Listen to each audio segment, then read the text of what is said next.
Selamat bergabung kembali di channel Valentino Jebret. Dan kali ini kita akan ngobrolin tentang sesuatu yang sedikit sekali hubungannya dengan sepak bola. Tapi pemain-pemain bola juga wajib punya ini. Tapi ini berguna untuk kalian semua. Apapun latar belakang kalian, ini bisa jadi sesuatu buat kalian. Dan serunya ini kalau dibahas nanti secara serius juga. Jadi nanti kita sama-sama akan coba gali dan elaborate lagi. Mau ngomongin tentang apa sih? Gue pengen ngomongin sesuatu hal yang saat ini sering sekali dipakai dan dipergunakan oleh perusahaan kah, oleh pihak pimpinan kita, ataupun juga oleh pihak sekitar kita untuk bisa menentukan dan memilih siapa sih orang yang tepat untuk mereka minta, untuk mereka naikkan promosinya, untuk mereka pakai jasanya, untuk mereka gunakan skill dan juga kemampuannya. Gue bicara tentang personal branding. Personal branding adalah bagian dari branding tentunya, yaitu sebuah identitas yang biasanya kita tahu ini hubungannya dengan produk-produk yang ada di kehidupan kita. Kalau kita lihat ada botol warna biru seperti ini, air putih, namanya apa, kita bisa bahkan sekarang anak-anak kecil kalau lihat ada yang pakai kacamata, jenggotan, rambut putih, itu makanan apa tahu. Ada yang logonya M, itu apa tahu. Ada logonya bintang hijau, itu tahu. Artinya identitas mereka sudah melekat dengan kuat di mata masyarakat, dan itu menjadi top of mind bagi orang. Tetapi sekarang bukan cuman produk, bukan cuma perusahaan yang memerlukan branding, tapi juga sosok pribadi, tapi juga sosok personal, yaitu individu-individu seperti kita dan kalian semua. Kenapa demikian? Karena era saat ini sudah berubah. Orang melihat profil seseorang tidak lagi sekedar dari CV ataupun dokumen yang dikirim, tapi melihat dari platform yang ada. Apa yang ada dalam sosial medianya, apa yang ada dalam konten yang dia buat yang berhubungan dengan dirinya. Siapa teman-temannya, apa foto yang biasanya diposting, bahasan apa yang biasanya dia posting di dalam platform atau di dalam sosial medianya. Ini yang membuat personal branding menjadi sangat-sangat penting. Dan setelah mereka melihat, setelah mereka menganalisa, setelah mereka mencari tahu, ternyata tidak berhenti di situ, tetapi mereka akan melihat yang mana yang paling punya unique selling point, yang mana yang paling dapat banyak engagement, yang mana yang paling mengundang reaksi dari followersnya ataupun juga dari masyarakat luas. Ini dia yang kadang-kadang juga membuat kita kadang nggak setuju gitu. Kenapa sih yang ramai itu dia gitu? Kenapa sih yang diomongin tuh dia? Bahkan akhirnya kan sering juga kita bilang jangan membuat orang bodoh itu terkenal, kurang lebih seperti itu. Don't make stupid people famous. Tapi secara personal branding, si stupid people itu berarti sudah berhasil untuk membawa unique selling pointnya supaya dibicarakan dan diomongin orang. Apakah itu negatif atau itu positif, itu adalah urusan belakangan. Gua bicara tentang ini karena gua benar satu dari beberapa figur yang menjalani tentang personal branding ini. Tadi kita sudah sampai di artinya adalah identitas. Identitas ini akan membuat orang bisa melihat kalian tuh siapa, apa unique selling pointnya. Sekarang bagaimana sih cara kita untuk bisa menentukan, dan bagaimana sih cara kita untuk bisa membuat personal branding yang pas. Ada juga yang mengatakan begini, bahwa personal branding adalah satu cara agar orang lain mengenal kita seperti yang ingin kita pengenin orang lain kenal. Jadi sekali lagi, yaitu satu cara supaya orang lain punya image tentang kita sebagaimana yang kita pengen buat dari diri kita di mata orang lain. Nah, ini kita balik dulu ke teori lama. Ada yang namanya gue tahu tentang gue, kalian tahu tentang gue. Gue tahu tentang gue, lo gak tahu tentang gue. Lo tahu tentang gue, gua nggak tahu tentang gua, dan ada yang ini yang agak-agak psycho ya. Gua dan lo sama-sama nggak tahu tentang gue. Kalau kita ambil contoh Hotman Paris misalnya, nah dia akan masuk dalam kategori yang menurut gua tahu, lo tahu bagaimana cara dia berkomunikasi di sosial media dan bagaimana cara dia berkomunikasi dalam keseharian yang nyata, kurang lebih sama. Makanya sering gue bilang, enak bener jadi seorang Hotman Paris, karena lu sering posting hal-hal yang duniawi, pergi malam, berdansa, punya aspri. Ya sewaktu-waktu lo ketemu sama Hotman Paris memang lagi pergi dengan wanita-wanita itu, ya udah, berarti sesuai dengan apa yang ia buat dan sesuai dengan apa yang menjadi keseharian dia.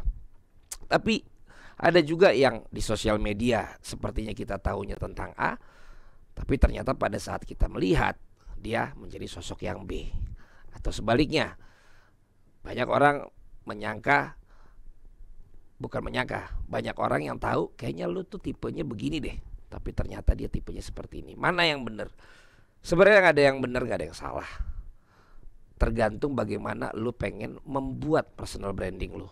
Nah kalau gua sejak mulai jadi jebret di tahun 2013, akhirnya memang personal branding gua adalah orang yang rame, orang yang belagu, orang yang ngomongnya cepet, orang yang emosional. Dan untungnya memang itu adalah diri gua dalam keseharian gua. Artinya gue tidak perlu berpura-pura, gue tidak perlu pakai topeng, dan gue tidak perlu untuk capek dengan diri gue karena tidak sesuai apa yang gue posting, apa yang gue create supaya orang punya image tentang gue dengan apa yang sebenarnya diri gue sendiri gitu. Tapi ada yang orang lain juga nggak tahu. Misalnya apa? Misalnya seperti ini. Ternyata gue bisa bicara seserius ini. Misalnya ternyata gue bisa bicara seperti yang bukan kalau di komentator bola. Tapi ada juga yang orang lain tahu, gue nggak tahu. Bahwa ternyata banyak yang bilang, lu punya sense of humor juga loh, lu ternyata bisa ngelucu juga loh, lu ternyata bisa bikin orang ketawa juga loh. Makanya gaya gue rada nyeleneh kalau jadi host, jadi komentator. Bahkan dalam seminar-seminar yang sering gue lakukan, gue banyak sisi entertainmentnya juga. Karena dari orang lain bilang, akhirnya gue dalamin, oh iya juga ya gitu. Akhirnya menjadilah seorang Valentino Jebret seperti ini. Nah kalau lu lihat sekarang di bola yang paling rame, itu adalah seorang Coach Justin tentunya.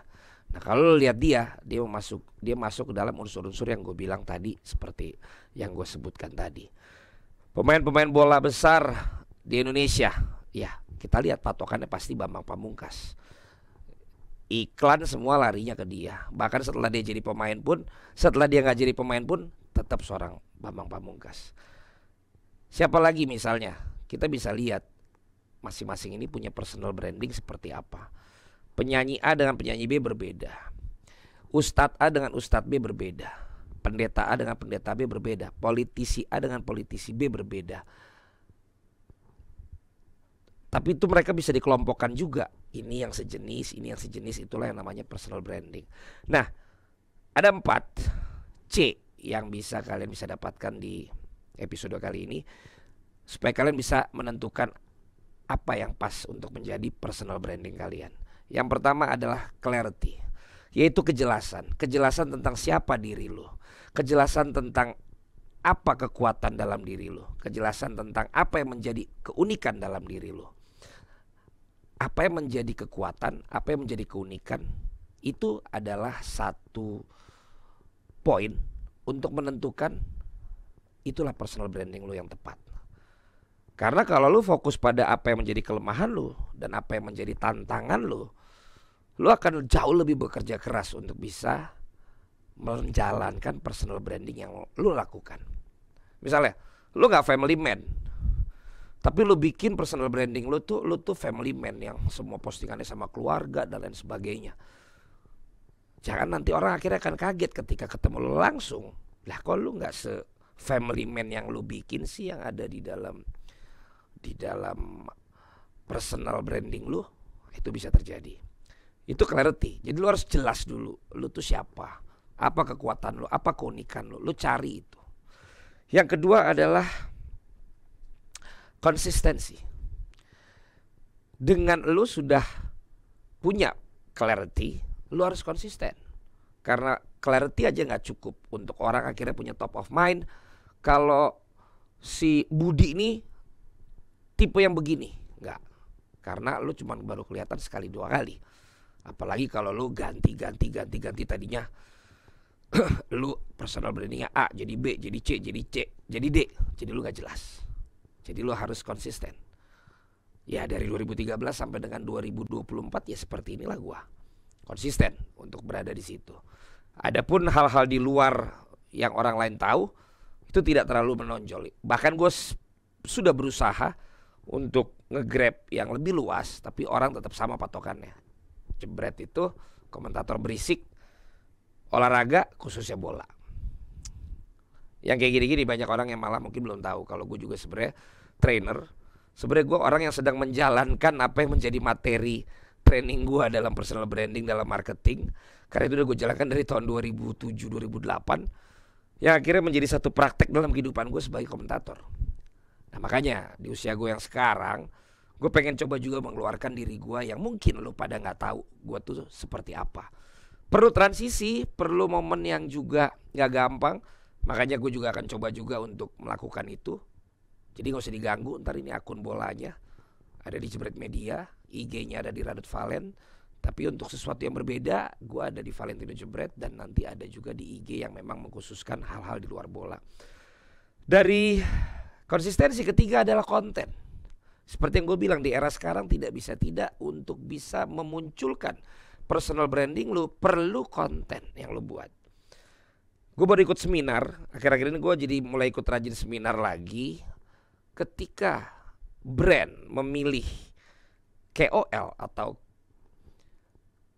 KOL itu Key Opinion Leader, bahasa gampangnya influencer lah. Ada beberapa tingkatan. Yang pertama itu namanya public figure. Public figure itu artis. Masanya besar tapi tidak segmented. Dia bisa saja ngontenin A, B, C, D, E karena dia public figure luas. Yang kedua adalah konten kreator. Nah dia ini memang tukang buat konten yang khusus untuk otomotif, yang khusus untuk perbankan, yang khusus untuk finance. Konten kreator. Yang ketiga ada juga entusias yang ada di bidangnya. Dia pelaku yang ada di bidangnya. Ngomongin perbankan, dia bukan cuma konten kreator, dia memang ahli, orang direktur bank, bekas CEO bank dan lain sebagainya.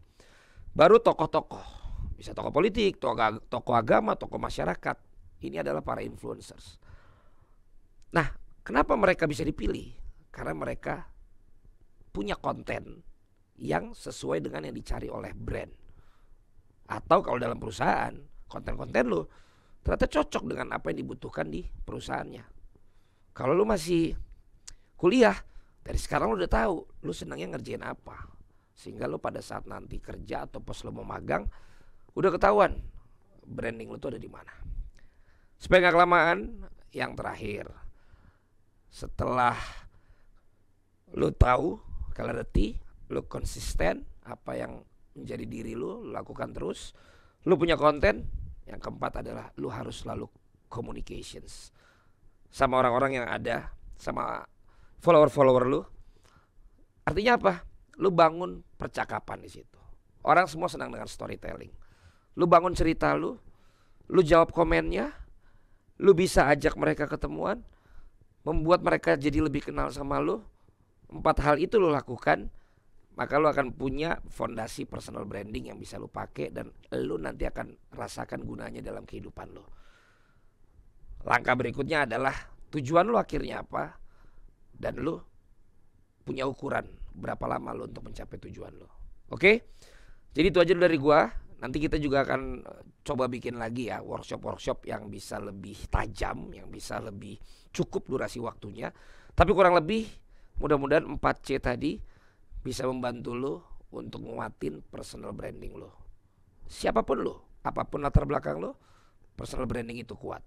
Sehingga orang tahu di tongkrongan, kalau si Udin nih emang yang selalu bikin ketawa nih. Kalau si ini emang yang si bosnya nih pengen kelihatan selalu dia nih yang ngurusin semuanya. Kalau yang ini nih seperti apa? Seperti personal branding udah kelihatan. Ya, jadi mudah-mudahan ini bisa berguna buat lo. Ingat teori yang lama, gua tahu lo tahu, gua tahu lo nggak tahu, lo tahu gua nggak tahu, dan gua tahu lo nggak tahu juga. Dan 4C untuk ini adalah clarity, lo harus jelas. Kekuatan lo apa, unique selling point lo apa, konsisten. Lo harus konsisten dengan apa yang sudah lo pilih sebagai personal branding lo. Yang ketiga, lo juga harus bisa komunikasikan untuk bisa terus mendapatkan evaluasi dan juga yang lain sebagainya. Itu yang keempat. Yang ketiga adalah jangan lupakan lo harus selalu buat konten. Termasuk ini.